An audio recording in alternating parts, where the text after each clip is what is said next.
We know very little about the wise men, sometimes called Magi, who came from the east looking for the newborn king of the Jews. The New Testament describes them using the Greek term magoi. At this time in history, the word was used to describe those skilled in astrology, magic, interpreting dreams, and the like. Some were honest spiritual seekers, while others apparently became known as scam artists.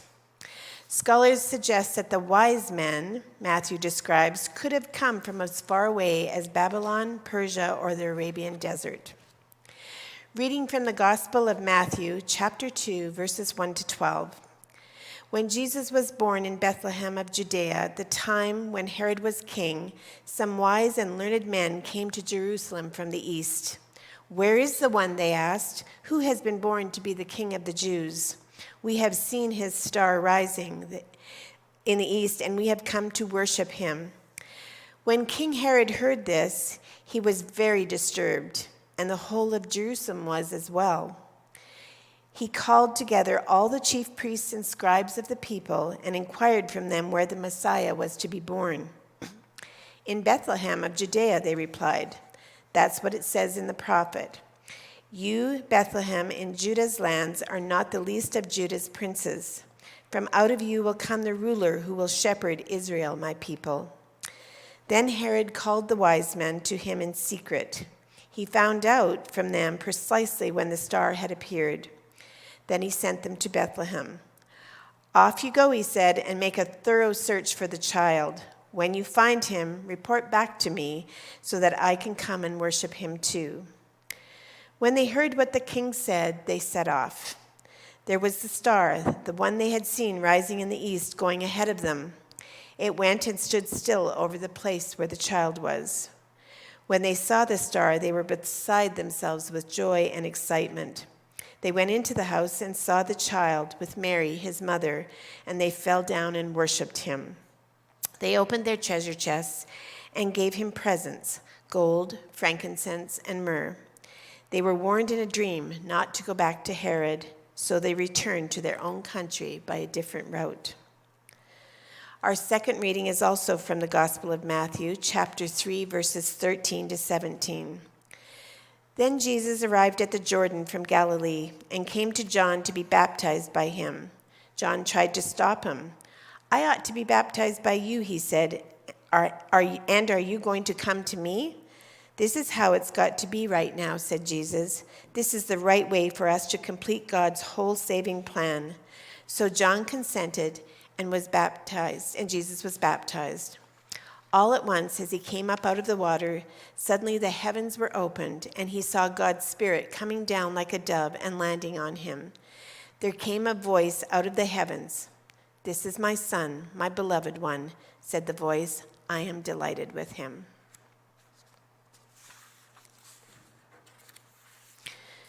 So did the book help you think Robin was here with us?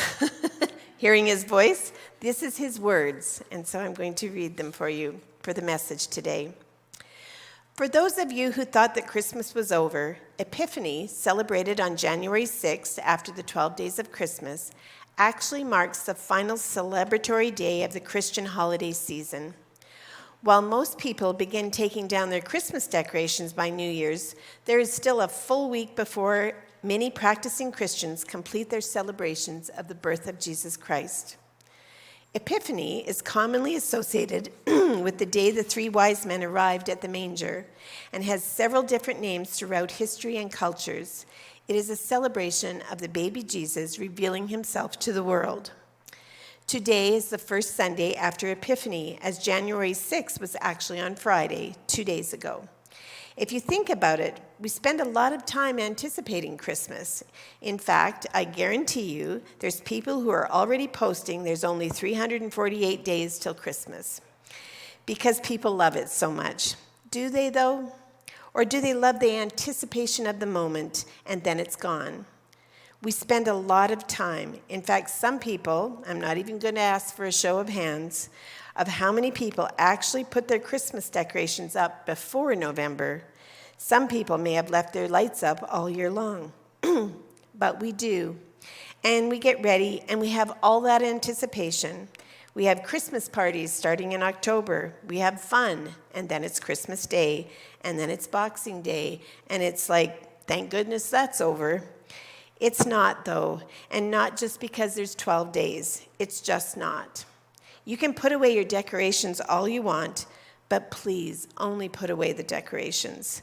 The point of Christmas lives every year, every day of the year. If you're like me, you're one of those people who has a tradition, a Christmas tradition. Mine, by the way, is that every single year, at some point before Christmas Day, I watch the 1951 Christmas Carol with Alistair Sim. It's the only one, so those of you who are fans of the Muppet Christmas Carol, no. There's only one Christmas Carol movie, and it's the one with Alistair Sim, 1951. And watch it in black and white. Do not watch the colorized version. When he meets the ghost of Christmas Present, the ghost of Christmas Present says a line that is not actually in Dickens' book. He says something like, "We spirits of Christmas don't just live one day. We live all 365 days of the year, just like the child of Bethlehem." Watch the movie. It kind of makes me wonder, actually, when I found out that it was in the movie and not actually in the book. It kind of made me wonder why it was in the movie and not in the book. Like, why didn't Dickens include that in the book? Sadly, we can't ask him. But I wonder if maybe it's a moment of whoever was writing the script through this requires a little more explanation, a little bit more of a reminder that it's more than just a story about one night. We have this story, and it comes from the Gospels of Luke and Matthew. Mark doesn't have an origin story for Jesus. And by the way, that's what we call it now. We say origin story. You don't say a birth narrative. You say origin story because thanks to superheroes, origin story explains more about the person than just their birth. It explains why they're who they are. Again, thank you, Gospel of John. So we have this story, which tells us about how angels visiting the shepherds and about Mary and the birth. That's all. And then Matthew tells about the Magi. Matthew's the one that has that little bit about how the angels visit Joseph too. We don't often hear that piece of the story where the angel comes to Joseph and says, "No, it's all good, don't worry." That's Matthew. Mark jumps right in with, "Here's the good news of Jesus." And then there's John the Baptist, who's about to announce the adult Jesus. It appears he doesn't have a birth story. Instead, John connects Jesus to the beginning of things. John connects Jesus to the power of God. The power of God became flesh. Isn't it funny how we tell this story? We put everybody all in one place at the same time. And you know, they weren't all there at the same time, right? We hate it when ministers explain that because we love this picture. But a lot of what we see in this picture didn't happen all at the same time. And it's okay that we do that. I think it's great that we do that because it reminds us to come. It invites us in. I think that's great, but you also have to dig a little deeper. There's no way the Magi could have been there on Christmas Day. If the star didn't appear until Jesus was born and they came from afar, they would have had to see the star. They would have had to talk about it. They probably had committee meetings. Then they had to pack, and then they had to come. So the travel part was on top of all that other piece. So general consensus is that they probably arrived within a couple of years. 3 or 4 at the outside, but probably within a couple of years. So the baby Jesus was no longer a baby in John's story, and in fact, probably not in Bethlehem. They would have gone home, because they were only in Bethlehem because of the census. I know people hate it when you start to look at the story logically, because it's not supposed to be taken logically. It's supposed to draw you in to this one moment, this point of God among us. The Word was made flesh, right here, and that's awesome. That's great. Except he can't stay there, just like the baby Jesus can't stay in the manger. The story's got to go somewhere from there, and it does. Over the next few weeks, the season of Epiphany, we'll hear the story about the Magi. We'll hear the story about the baptism of Jesus. We'll hear all sorts of stories about how Jesus is. We get to hear that wonderful story about how the first followers of Jesus, the first disciples, were acquired because John pointed Jesus out to them. This is the year we get to hear that story that's different. It's not that he finds them by the seashore. This one's a little different. You're going to love it. It's ahead. You'll just have to come every week until you hear it. But we're going to hear those stories because epiphanies this season are revealing. Here's the thing about that, though. If you only see the season of Epiphany as how the world made flesh is revealed to you in Jesus, you've missed half the point. Because that's the part that you need to work on, what you see. It's one thing to tell the story as here's how Jesus is revealed, and it's another thing entirely to see the story as how you see Jesus. Otherwise, it's just a nice story. You have to take the story and you have to go somewhere with it. Jesus has to leave the manger and do stuff so that we can see Jesus, not just in the story, but in us and around us. It's not just how Jesus revealed in the story.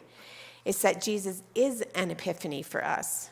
We see Jesus in the manger and it's lovely. It's warm and fuzzy and that's great. And then it's really easy to just walk away. And to be fair, that's how we tell our stories in the Bible, isn't it? The stories are, in fact, about Jesus. So every time Jesus encounters someone, we tell a story about how Jesus engaged them, and then the next story about Jesus. Wait a minute. What happened to the shepherds after they saw Jesus in the manger and then went away? What happened to John the Baptist after he saw? Oh, wait, we know what happened. Never mind. He loses his head, right? Eventually. But this is true of so many of the characters that Jesus meets. We have that moment of engagement that reveals something about Jesus, and then we move on. What about the person who just experienced that? What about you? What are you taking away from that? What are you taking away from these stories of revealing that we're going to hear? Many of them are probably familiar to you. What do we take away from them? For instance, what do we take away from the story of the Magi who came to follow the star? They knew a prophecy and they found Jesus. Probably not what they were expecting, but they left their gifts and went home by another route. Right, because Herod wanted them to come and tell him where Jesus was. What happened to them? What happened to them on the way back? If we look at the Matthew story, it says Magi came from the east and they brought 3 gifts. So not only do we then start to assume there was 3 of them, we made them into kings or wise men. We gave them names. We have a song about them. What if there wasn't just 3? What if a bunch of Magi, which by the way just means that they're astronomers or mystics, which doesn't mean they're rich, what if a bunch of them had to get together to get those gifts because they couldn't afford to do it individually? A bunch of them got together. What if a bunch of them traveled all that way, found Jesus, and say half of them went, no, this can't be right, and the other half went, yeah, we're pretty sure this is right. We just tell this story like they just kind of moved on, like they didn't have any questions. I bet you'd have questions. I know I would. I would have all sorts of questions about how we're supposed to follow a star, and I have all sorts of questions about who's this guy. There's nothing that says they doubted anything. There's also nothing that says what they did when they left. When you come to this, what do you see? What do you experience? What questions do you have? And when you go away from that and you go out into the world, what difference does that make to you? These stories aren't just there to enlighten us. They're about life. They're life-giving. It can't be that if you leave the light and just walk back out into the darkness, you have to take the light with you. Where do you go with it? What are you going to do with it? It's so easy sometimes to treat the story as just that. We put everything all into this one nice, tidy little box so that when Christmas is over, we can actually put it back into its box and put it on the shelf. And I'm pretty sure that's too big to go into a box. But I have one of those at home, and it will go in a box and be put on the shelf. Don't do that with this story, because the words made flesh and move into the neighborhood. The light enlightens everyone. The light gives life. Jesus leaves the manger. You need to too. And take the light out into the world and share it.